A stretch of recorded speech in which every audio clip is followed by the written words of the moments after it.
Hi అండి, welcome to my channel Bhagyalakshmi పచ్చ. ఎలా ఉన్నారు? బాగున్నారా? నేను కూడా చాలా బాగున్నాను. ఈరోజు వీడియో పిండి వంటలు వండేటప్పుడు ఇంట్లో నా పనులు ప్లానింగ్ అనేది ఎలా ఉంటుందో ఈ వీడియోలో షేర్ చేసుకుంటాను. ఎంత పనులున్నా సరే ఇంటి ముందు పాచి కసు ఊడ్చుకొని ముగ్గు వేసుకుంది మాత్రం తప్పదు. ఈ పని మాత్రం మనం పర్ఫెక్ట్గా చేసుకోవాల్సిందే. రోజు కంటే కూడా ఒక గంట కానీ ఒక అరగంట కానీ ముందైతే నిద్రలేస్తాను. ఎందుకంటే ఇంట్లో పనులన్నీ త్వరగా చేసుకోవాలి కాబట్టి. ఏదైనా ఎగస్ట్రా పని ఉంది అనుకున్నప్పుడు మాత్రం త్వరగా నిద్రలేస్తాను. ఇంకా రోజువారీ పనులే అనుకున్నప్పుడు మాత్రం కొంచెం లేటుగా నిద్రలేస్తాను. ఇంటి పనులంటే ఈ పనులు ఇంకా చేయటం తప్పదు. ఉదయం చేయకపోతే సాయంత్రం చేయాలి, సాయంత్రం చేయకపోయినా ఇంకా అవి అలాగనే ఉంటాయి అనుకున్న పనులు మాత్రం తప్పనిసరిగా చేసుకోవాలి. వంట విషయానికి వస్తే పిల్లలు చిన్నపిల్లలు ఉన్నారు, టిఫిన్ లేకుండా వాళ్ళు ఉండలేరు. ఏదో ఒకటి చేసుకొని తిని అడ్జస్ట్ అవుదామంటే పిల్లలు అడ్జస్ట్ అవ్వరు, ఆకలికి ఉండలేరు. మనకి ఎక్కువ పని ఉన్నప్పుడు సరిగ్గా వాళ్ళకి వంట చేసి పెట్టలేదనుకోండి మనల్ని విసిగిస్తారు. అలాంటప్పుడు వాళ్ళకి నచ్చిన టిఫిన్ కనుక చేసి పెట్టామనుకోండి మనల్ని విసిగించకుండా చక్కగా తినేసి వాళ్ళ పని వాళ్ళు చూసుకుంటారు. కొంతమంది ఏం చేస్తారు, ఇలా ఎక్స్ట్రా పనులు ఉన్నప్పుడు ఇంట్లో సరిగ్గా టిఫిన్లు చేయరు, సరిగ్గా వంట అనేది చేయరు. ఓన్లీ ఇంకా పిండి వంటల మీదే ఎక్కువ శ్రద్ధ చూపిస్తూ ఉంటారు. అలా చేసామనుకోండి పిల్లలు సరిగ్గా తినక మనల్ని విసిగిస్తా గొడవ గొడవ చేస్తారు. నేనైతే ఎంత పని ఉన్నా సరే ఉదయం టిఫిన్ చేయాల్సిందే. టిఫిన్ కూడా ఎక్కువ కష్టం లేకుండా, ఎక్కువ అంట్లు పడకుండా పిల్లలు ఇష్టంగా ఉండే టిఫిన్ అయితే చేస్తాను. పిల్లలు ఇష్టంగా తినే టిఫిన్ అంటే నూడిల్స్ అవి చేసుకోవచ్చు. కానీ ఎండాకాలం అవి హెల్త్కు మంచిది కాదు కదా. నూడిల్స్ చేస్తేనేమో మా ఇంట్లో పిల్లలు ఇష్టంగా తింటారు కానీ మా ఆయన అయితే తినడు. మళ్ళీ మా ఆయన కోసం స్పెషల్గా ఒక టిఫిన్ చేయాలి. ఇన్ని రకాల టిఫిన్ చేయాలంటే కుదరదు. అందుకని ఇంట్లో వాళ్ళందరూ ఇష్టంగా తినే టిఫినే చేశాను. అది దోశలు చేశాను. దోశల పిండి ఉంది ఇంట్లో, ఇంకా దోశలు పోసామనుకోండి ఇంక ఇంట్లో వాళ్ళందరూ ఇష్టంగా తింటారు. ఎవరితో ఏ ప్రాబ్లము ఉండదు. బయట అయితే ముగ్గేయటం అయిపోయింది. ఇంకా ముగ్గు పని అయిపోయిన వెంటనే ఇంకా అంట్లన్నీ బయటేసాను. అంట్లు బయటేసి బట్టలు అయితే నానబెట్టాను. ఎంత పని ఉన్నా సరే ప్రతిరోజు హాట్ వాటర్ తాగింది మాత్రం మానుకోను. అసలే ఎండాకాలం కొంచెం స్పైసీ ఫుడ్ తిన్నామనుకోండి బాగా వేడి చేస్తుంది. ఇలాంటి పిండి వంటలు వండుకుంటా ఎగస్ట్రా పనులు ఉన్నప్పుడు ఇంకా అసలుకి మన ఆరోగ్యాన్ని అశ్రద్ధ చేసామంటే ఇంకా అంతే. అందుకనే ఎంత పని ఉన్నా సరే ఉదయం హాట్ వాటర్ మాత్రం తప్పనిసరిగా తాగుతాను. ఇంకా హాట్ వాటర్ తాగేసిన తర్వాత అంట్లు అయితే కడుగుతున్నాను. ఈరోజు అంట్లు చాలా తక్కువగానే ఉన్నాయి. చట్నీ కూడా చేయలేదు. ఇంకా చట్నీ నిన్నటిదైతే కొంచెం మిగిలింది. మా అబ్బాయి అయితే తింటాడు. మేమైతే కారం వేసుకొని ఏది వేసుకొనైనా అడ్జస్ట్ అవుతాము. పిల్లలు అడ్జస్ట్ అవ్వరు కదా. చిన్నపిల్లలు కొంచెం మనం చెప్తే అర్థం చేసుకోలేరు. వాళ్ళకి నచ్చిందే చేయాలంటారు. ఇంకా అలాంటప్పుడు వాళ్ళకి నచ్చింది కనుక మనం చేసి పెట్టామనుకోండి మనల్ని విసిగించకుండా మన పనులు మనల్ని చేసుకొనిస్తారు. అందుకని నిన్నటిది చట్నీ అయితే కొంచెం మిగిలింది. ఇంకా అదైతే పిల్లలు వేసుకుంటారు. మేమైతే కారం కానీ ఏదో ఒకటి తినేసి అడ్జస్ట్ అవుతాము. ఉదయం 9 గంటలకల్లా ఇంట్లో పని మొత్తం పూర్తి చేసుకోవాలి. ఇంట్లో పని మొత్తం పూర్తి చేసుకొని 9 గంటల దగ్గర నుంచి వంట పని అయితే స్టార్ట్ చేయాలి. ఎండాకాలం కాబట్టి మనం ఎంత త్వరగా ఇంట్లో పనులు అనేవి చేసుకుంటే అంత మంచిది. అంత త్వరగా పిండి వంటలు వండుకోగలుగుతాము. ఇంట్లో మనకి ఇంకొకరు హెల్ప్ చేసేవాళ్ళు కనుక ఉండి వాళ్ళు వంట పనులు ఈ పనులు చూసుకుంటూ ఉంటే మనం చక్కగా పిండి వంటలు వండుకోవచ్చు. కానీ మనకు హెల్ప్ చేసేవాళ్ళు ఎవరు లేరు. అన్ని పనులు మనమే చేసుకోవాలి అనుకున్నప్పుడు ముందు ఇంట్లో పనులు అనేవి పూర్తి చేసుకోవాలి. ఈ ఇంట్లో పనులు అనేవి అలాగే ఉంచి పిండి వంటలు వండుకుంటా కూర్చున్నాం అనుకోండి తర్వాత చేయటానికి చాలా కష్టం అనిపించిద్ది. చేయలేము, చాలా విసుగొచ్చిద్ది. మనం కూడా అలసిపోతాము. అబ్బా ఇంకెప్పుడు పిండి వంటలు వండకూడదురా అనే ఫీలింగ్లోకి వచ్చేస్తాము.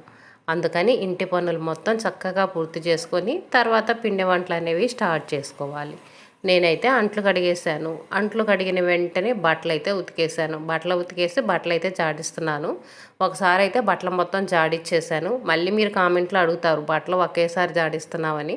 ఒకసారి జాడిచ్చేసి కిందేసి మళ్ళీ ఇప్పుడైతే రెండోసారి జాడిస్తున్నాను. వాషింగ్ మిషన్లు ఉన్న వాళ్ళైతే ఒకరోజు బట్టలు ఉతకపోయినా సరే 2 రోజుల బట్టలు అనేవి తర్వాత రోజు వాషింగ్ మిషన్కి వేసుకుంటారు. వాళ్ళు ఉతకరు కాబట్టి వాళ్ళకి ఎక్కువ కష్టం అనిపించదు. కానీ మనలాగా చేతులతోనే పనులు చేసుకోవాలి, కష్టపడాలి అనుకునే వాళ్ళు మాత్రం ఎప్పటి పని అప్పుడు చేసుకోవటం చాలా బెస్ట్. నేను మాత్రం ఎప్పటి పని అప్పుడే చేసుకుంటాను. అంట్లు బట్టలు అనేవి మాత్రం తెల్లారికి అసలుకి ఉంచను. వర్షం పడ్డప్పుడు కూడా నేను బట్టలు అనేవి అలాగనే ఉంచను, ఉతికేస్తాను. ఉతికేసి వర్షం పడని చోట ఆరేస్తాను. ఇంక ఇలాంటప్పుడు అసలు ఉతకకుండా ఉంటానా? ఉతకాల్సిందే. ఊరికి వెళ్ళినా ఎక్కడికి వెళ్ళినా సరే ముందు నా ఇంట్లో పనులు అనేవి పూర్తి చేసుకొని తర్వాతే వెళ్తాను. 6:30 కల్లా ఈ 2 పనులు అనేవి పూర్తి చేసుకుంటాను. ఇంట్లో పిల్లలున్నా సరే వాళ్ళకి అంట్లు పని, బట్టల పని అలాంటివైతే పెద్ద పెద్ద పనులు చెప్పను. చిన్న చిన్న పనులైతే చేపిస్తాను. బట్టలు ఆరేయటమని, మరీ ఎక్కువ అంట్లున్నాయనుకోండి నేను రుద్దుతుంటే పిల్లలకి కడగటం అలాంటివి చేపిస్తా గానీ, మరీ ఎక్కువ కష్టమైన పనైతే పిల్లల చేత చేపిచ్చను. నేనే చేసుకుంటాను వీలైనంత మటికి. వాళ్ళు చదువుకుంటా ఉంటారు, హాస్టల్‌లో ఉండొస్తారు, సరిగ్గా నిద్రుండదు. ఉదయాన్నే నిద్ర లేపటం ఎందుకులే అని ఉదయం అయితే నిద్ర లేపను. ఇంక నేనే పనులన్నీ చేసుకుంటాను. బట్టలైతే మొత్తం ఉతికేసి ఇంక టిఫిన్‌కి కావాల్సినవి రెడీ చేసి పెట్టాను. ఈరోజు టిఫిన్ దోసలని చెప్పాను కదా! ఫ్రిడ్జ్‌లోంచి దోసల పిండి అయితే తీసి కలిపైతే పెట్టాను. ఇంట్లో వాళ్ళు ఇంకా టిఫిన్‌కైతే రాలేదు. ఇంక ఈలోపైతే నేను కూరగాయలు కట్ చేస్తున్నాను. కూర అయితేనేమో బెండకాయ ఫ్రై చేస్తున్నాను. ఇంకా ఇంట్లో వాళ్ళందరూ ఇష్టంగా ఏ వంకలు పెట్టకుండా తింటారు ఈ కూరైతే. పప్పొండితే పననేది చాలా ఈజీగా ఉంటది. కూరగాయలు కట్ చేసే పనుండదు. కుక్కర్‌లో ఏసి పొయ్యి మీదేసామనుకోండి అదే ఉడికిద్ది. కాకపోతే ఇంట్లో వాళ్ళు కొంతమందయితే పప్పు తినరు.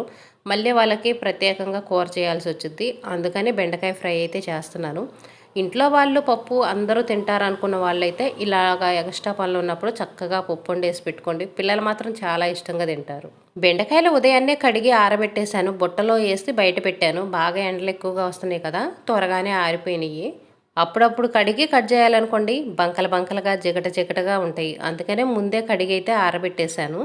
కూరగాయలు కట్ చేసి ఇంక పొయ్యి మీద వేసాననుకోండి ఇంకా కూర పని అయితే అయిపోయిద్ది కదా! గ్యాస్ అనేది సిమ్‌లో పెట్టామనుకోండి ఇంకా అదే ఫ్రై అవుతా ఉంటది.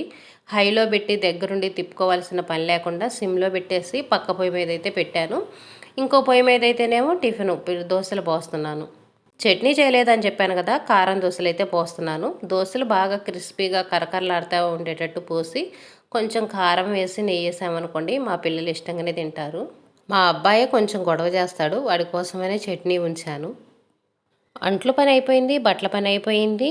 ఇంకా కూర పని కూడా అయిపోయింది. కూర కూడా ఫ్రై అవుతుంది. టిఫిన్ పని కూడా అయిపోయింది. ఈ పనులన్నీ అయిపోయినాయి కదా! ఈరోజు మాత్రం ఎక్కువ క్లీనింగ్ పనులైతే పెట్టుకోను. అవి చేస్తా కూర్చున్నామనుకోండి పిండి వంటలు వండుకోవటం ఇంకా అలాగనే ఆగిపోతాయి. ఇంకా ఆ పనులైతే మాత్రం అసలు పెట్టుకోను. ఇంకా రైస్ ఒకటే మధ్యాహ్నం అయితే వండుతాను. ఇంకా పిండి వంటలనేది మధ్యాహ్నం 12 గంటలకి ఇంకా అలా వండటం అయిపోయిద్ది కాబట్టి ఇంకా అప్పుడైతే రైస్ వండుకోవచ్చు. ఈరోజైతే 2 రకాల పిండి వంటలు వండుతున్నాను. ఒకటి స్వీటు, ఒకటి హాటు. స్వీట్ అయితేనేమో మిఠాయి చేస్తున్నాను. హాట్ అయితేనేమో చక్రాలు వండుతున్నాను. ఇల్లు ఊడవటం అనేది ఎక్కువైతే చేయట్లేదు. కాకపోతే ఇదిగోండి ఈ గదిలో అయితే ఎవరొకళ్ళు వస్తా ఉంటారు. టీవీలు చూస్తా అందరూ ఇక్కడే కూర్చుంటారు. ఈ గది వాటికి కొంచెం సర్ది కసువులైతే ఊడుస్తున్నాను. ఎక్కువ ఏం సర్దట్లేదు. ఇంకా బెడ్‌షీట్ అనేది ముడతలు లేకుండా బెడ్‌షీట్ వాటికి నీట్‌గా అయితే వేశాను. నీట్‌గా వేసి ఇంకా కసువులైతే ఊడుస్తాను. వంటగది అయితే మాత్రం అసలుకి ఏం కదిలిచ్చట్లేదు. వంటగదిలోనే కదా ఇప్పుడు అసలు పని అనేది ఉంది. అందుకని వంటగదినైతే కదిలిచ్చను. ఈ గదును బయట వరండా ఉంది కదా! అంతవరకైతే కసువులు ఊడుస్తాను. బండ్లు తుడవటం ఇంకా అలాంటివైతే పెట్టుకోను. బయట గొంతులు అవి కూడా కసువులైతే ఊడవను. ఇంక ఇవన్నీ సాయంత్రం చేస్తాను. ఈరోజు చేసి అలసిపోయాననుకోండి గొంతులు ఊడవటం అవన్నీ అయితేనేమో ఇంక రేపు చేస్తాను. గొంతులు అవన్నీ ప్రతిరోజు ఊడుస్తూనే ఉంటాను కదా! ఇంకా ఎగస్ట్రా పనులు ఉన్నప్పుడు మాత్రం ఇంకా అవన్నీ పెట్టుకోవటం ఎందుకు? ఇంకా ఆ పనులైతే మాత్రం వాయిదా వేశాను. ఇంకా రోజువారీ పనులు అన్నీ చేసినట్టే. 8 గంటలకల్లా ఇంట్లో పనులు మొత్తం అయితే పూర్తి చేసేసాను. ఇంకా తర్వాత నేను టిఫిన్ తినేసి ఇంకా వంట అనేదైతే స్టార్ట్ చేస్తాను. అంటే పిండి వంటలు. ఒక్కరోజు కొంచెం కష్టం అనుకోకుండా ఇంకా ఎండాకాలం చెమటలు గారుతున్నా సరే పని చేయాలి తప్పదు కాబట్టి ఎందుకంటే తిరణాలొస్తుంది. చుట్టాలు ఎవరో ఒకళ్ళు వస్తారు. పిండి వంటలు ఉండాలి. ఇంకా బాగుండదు కదా ఏమి వండుకోకపోతే. అందుకోసం ఒకరోజు కష్టమైనా సరే తప్పదు చేసుకోవాలి. ప్రతిరోజు బండ్లు తుడుస్తూనే ఉన్నాం కాబట్టి బండ్లు చాలా నీట్‌గానే ఉన్నాయి. తొడవపోయినా గాని బానే ఉంటాయి. అందులో కూలర్‌లో నీళ్లు పోస్తా ఉంటాం కదా! కూలర్‌లో నీళ్లు పోసినప్పుడల్లా తుడుస్తున్నాము. ఉదయం బండ్లు తుడిచేటప్పుడు తుడుస్తున్నాను. ఉదయం కూలర్‌లో నీళ్లు పోసేటప్పుడు తుడుస్తున్నాం. ఈ గది అయితే మాత్రం మళ్ళీ సాయంత్రం కూలర్‌లో నీళ్లు పోసేటప్పుడు తుడుస్తున్నాం. కూలర్‌లో నీళ్ళు ఎంత జాగ్రత్తగా పోసినా కింద పడతానే ఉంటాయి. అందుకని ఈ గది అనేది చాలా నీట్‌గా ఉంది. బండలు కూడా చూడండి చాలా నీట్‌గా తుడిస్తే ఎలా ఉన్నాయో సేమ్ అలానే ఉన్నాయి. పిండి వంటలైతే ఇంకా స్టార్ట్ చేశాను. ఇంక ఇదిగోండి ఫస్ట్ అయితే స్వీట్ చేస్తున్నాను. స్వీటు మిఠాయి అయితే చేస్తున్నాను. మిఠాయి కోసం ఇదిగోండి పోసైతే దోస్తున్నా. ముందు స్వీట్ చేసిన తర్వాత హాట్ చేయాలి కదా! ఆయిల్ మిగిలిందనుకోండి, ఆయిల్ మిగిలితే అందులో మనం హాట్ అనేది ఏదైనా వండుకోవచ్చు. ముందే హాట్ వండి తర్వాత ఆయిల్ మిగిలిన ఆ ఆయిల్‌లో స్వీట్ అనేది మనం వండలేము. ఎందుకంటే కారంగా ఉండిద్ది. పిండి వంటలు వండేటప్పుడు నా పనులు ప్లానింగ్ అనేది ఇలా ఉంటుంది. ఇంట్లో పనులు మొత్తం పూర్తి చేసుకొని తర్వాతే పిండి వంటలు వండుతాను. కసువులు ఊడవటం, బండ్లు తుడవటం ఈ పని ఒక్కటే వాయిదా వేశాను. మిగతా పనులన్నీ చేశాను. నా కోసమేననుకుంటా ఈరోజు వాతావరణం కూడా కొంచెం చల్లగా మబ్బు పట్టినట్టుగా ఉంది. ఇదేనండి ఈరోజు వీడియో మీకు నచ్చితే లైక్ చేయండి, షేర్ చేయండి, సబ్స్క్రైబ్ చేసుకొని వీడియో ఎలా ఉందనేది కామెంట్ పెట్టండి.